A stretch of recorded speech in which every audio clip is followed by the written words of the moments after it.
We got to change to measuring outcomes. That is, we don't want to pay just for, if you pay for emergency room visits, what do you get? More emergency room visits, it's what you pay for. If you pay for people being healthy, then you get healthy people. It's cheaper to pay for people being healthy than to pay for them going to the emergency room when they're not. So a lot of things that were in the way, old statute stuff that was in the way of our doing that, we got permission to do. That's good. And in fact, even before challenges for change, the state workforce was being made more effective. Many people don't know it, but the state workforce is 8% smaller than it was just 4 years ago. Not only is it 8% smaller, but the state employees took a 3% pay cut. So they're becoming more effective. And we have an opportunity to make them much more effective, actually, not very contentiously and very mercifully, because demographically there's huge attrition coming up. And so if we continue with the technology stuff, with the restructuring stuff, with the cutting across state silos, you know, every silo used to have its own email system, its own this, its own that. We're cutting across that, that's good restructuring. Then we should be able to avoid replacing a lot of the people that we know will be retiring and moving on in the next couple of years. Continue to shrink the state workforce and make the state workforce more effective by giving it the tools that it needs to be effective. That's the good story. The bad story is that we have another,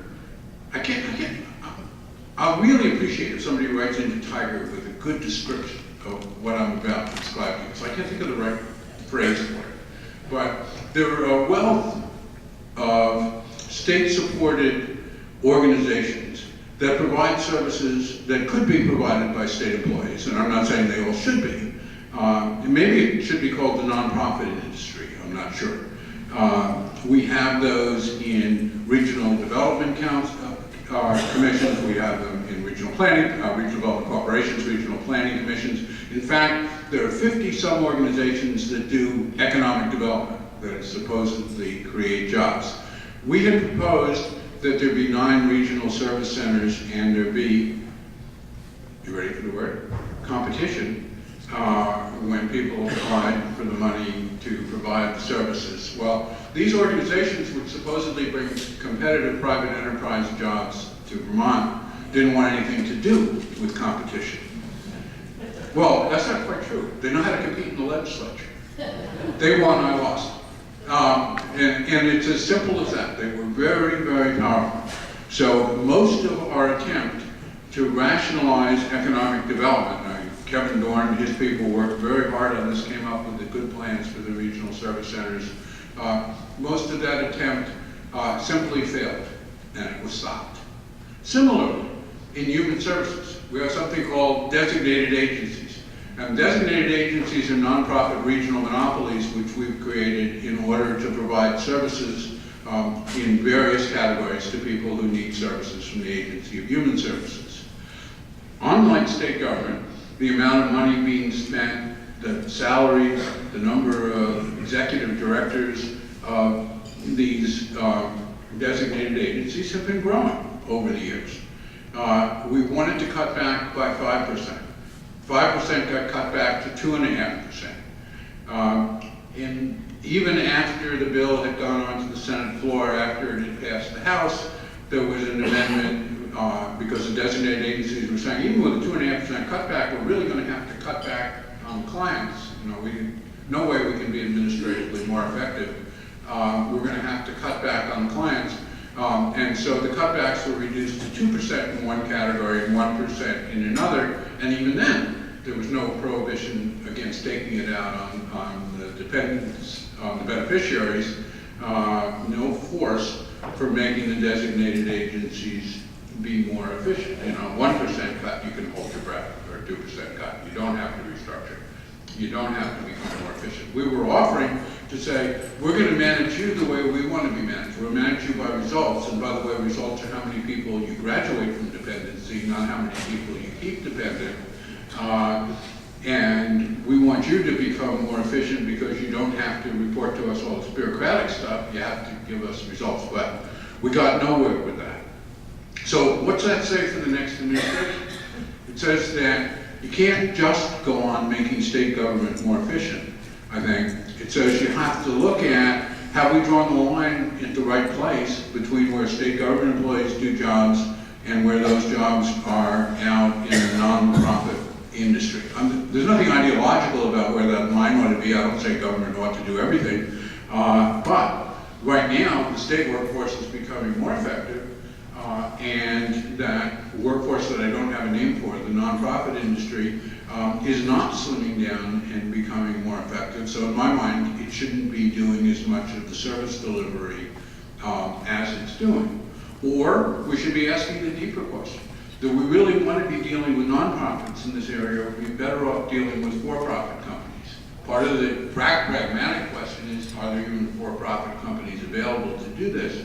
But, you know, people say, you don't want to deal with a for-profit company because you've got to pay more because you've got to pay a profit. But on the other hand, when you deal with a nonprofit, the nonprofit doesn't have any capital because it's a nonprofit, and so you have to provide the capital to the nonprofit so that it can provide you service, and the capital costs you money. So obviously capital isn't really free. And if you dealt with for-profit companies, then and recognize that those are vendors, not stakeholders, vendors, then you could get them to compete. You could even allow them to fail, which would be a good thing.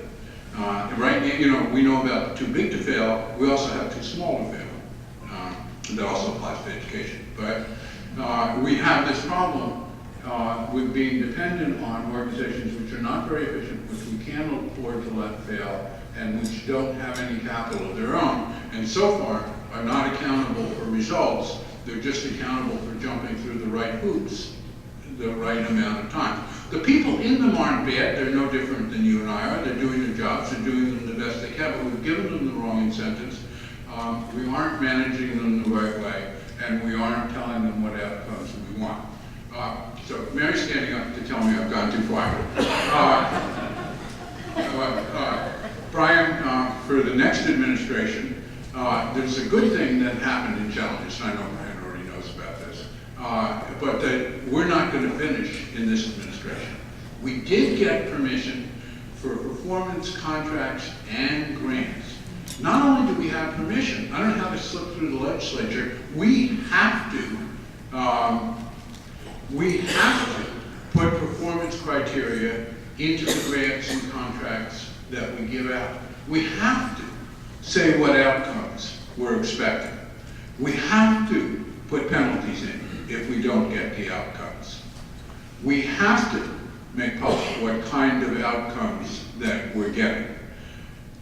Well, it's not going to be till at least a year from now that we evaluate those contracts, so it's not going to be in this administration. But at least a year from now, there'll be the results of those performance grants and contracts to look at. Are the regional development corporations and the RPCs and the other 48 organizations around the state that are delivering economic development services really creating any jobs? And how much did each job cost us? Interesting to see. Are the designated agencies and the other contractors, the Agency of Human Services, really graduating from people from dependency, or are they perpetuating? Interesting to see and to act on. So it's good that we've got that in place so that can be acted on later on. Okay, Vermont can succeed. We can cut the cost of government. We still have ahead of us and haven't done it, saying what is the proper role of government? Can government really create jobs, or should we just simply cut taxes and let the public sector do that? Should a third of Vermonters be clients of the Agency of Human Services, or should we simply let Vermonters buy insurance out of state? There's lots of levers that we have left to pull that we haven't pulled yet, but we can succeed. And when we do succeed, because I think that we will, Vermont Tiger will have been a part of it. So thank you, Jeff. Thank you, Jack Harding. Thank you all for what you've done and what you're going to do for Vermont. We will succeed.